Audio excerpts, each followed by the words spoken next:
এই প্রশ্নে বলেছে সুনীল একজন কারুকার্যকর হিসেবে বিমলের থেকে দ্বিগুণ ভালো। তারা একটি কাজ একসাথে 12 দিনে শেষ করতে পারে। বিমল একা ওই কাজটি কত দিনে শেষ করবে? এখানে কজন আছে? দুজন ব্যক্তি, সুনীল, এস ফর সুনীল এবং বি ফর বিমল। এবার বলছে যে তারা কে কার থেকে ভালো? সুনীল বিমলের থেকে ভালো। বিমলের থেকে কতটুকু ভালো? দ্বিগুণ ভালো। অর্থাৎ বিমল যদি একটা কাজ করতে পারে, ঠিক ওই একই সময়ে সুনীল তার থেকে দ্বিগুণ কাজ, অর্থাৎ দুটো কাজ করবে। এখন তারা একসাথে 12 দিনে কাজটা শেষ করে। তো ধরি তারা বিমল একদিনে একটা কাজ করে, তাহলে সুনীল একদিনে কটা কাজ করবে? দুটো কাজ। তাহলে সুনীল আর বিমল মিলে একদিনে মোট কটা কাজ করবে? 2 আর 1 মোট 3টি কাজ করবে দিনে। তাহলে এখানে 3টি কাজ। এইবার একদিনে যদি 3টি কাজ করে, তাহলে এখানে বলেছে 12 দিনে কাজটা শেষ করে। তাহলে তারা একসাথে 12 দিনে 3 12 36টা কাজ করবে। তাহলে এখানে কত হবে? 36। তাহলে টোটাল কাজ পেয়ে গেলাম 36। এবার এই কাজটা কাকে করতে বলছে? বলছে বিমল একা ওই কাজটি কত দিনে শেষ করবে। তো বিমলের ক্ষমতা কত? তো বিমলের ক্ষমতা এখানে দেখুন, এখানে দেওয়া আছে যে বিমলের ক্ষমতা, এই যে বিমল, এর ক্ষমতা কত? 1। তাহলে 36টা কাজ করতে তার সময় লাগবে। দিনে যদি একটা কাজ করে, তাহলে 36টা কাজ করতে 36কে 1 দিয়ে ভাগ দিলে 36 দিন। তাহলে 36 দিন সময় লাগবে। তাহলে অপশান বি হয়ে যাবে এই প্রশ্নের সঠিক উত্তর। তো দেখুন এখানে বি উত্তর নিয়েছে। এই প্রশ্নে বলেছে মিস্টার সঞ্জয় একটি ব্যাগ 15% ক্ষতিতে 190 টাকায় বিক্রি করেন।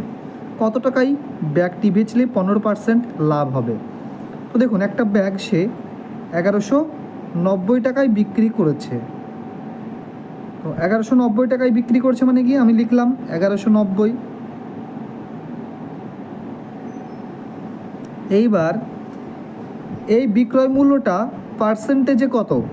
পার্সেন্টেজে সে কত পার্সেন্ট ক্ষতিতে বিক্রি করেছে? প্রথমে 15%।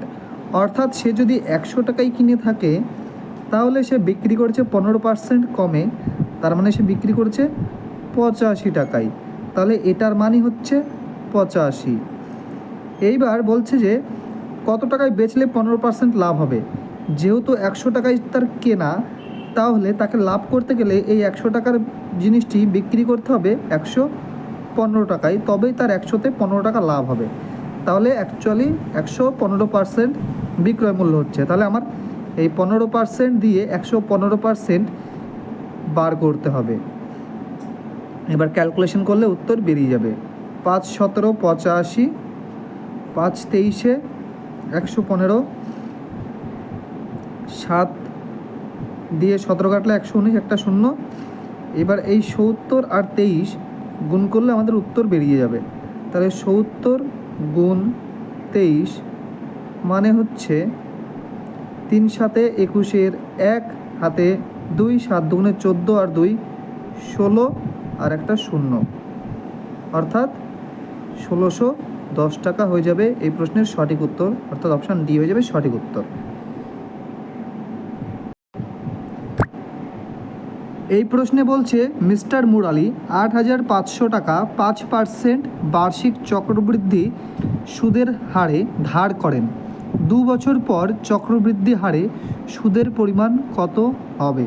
তো দেখুন সে ধার করেছে কত পার্সেন্ট, কত টাকা? 8500 টাকা। তাহলে 8500 টাকা সে ধার করলো, সুদের হার কত পার্সেন্ট? 5%। এইবার আমরা কি করব? হিসাব করব যে 8500 টাকার 10%-এর মান হচ্ছে 850 টাকা, কিন্তু আমার জানতে চেয়েছে 5%-এর মান। তাহলে 850 টাকার অর্ধেক কত? 425 টাকা। তাহলে এই 425 টাকা করে সে প্রথম বছর আর দ্বিতীয় বছর দুবার সুদ পাবে। এটা হচ্ছে প্রথম বছর আর এটা হচ্ছে দ্বিতীয় বছর, তাহলে দুবার সুদ পেলো। তো এটা যেটা পেলো সেটা হচ্ছে সরল সুদ, যেটা কিনা শুধু আসলের উপর থেকে পেলো। এইবার এটা তো সরল সুদের অঙ্ক না, এটা হচ্ছে চক্রবৃদ্ধি সুদের অঙ্ক। মানে কি? সুদের সুদ পাবে।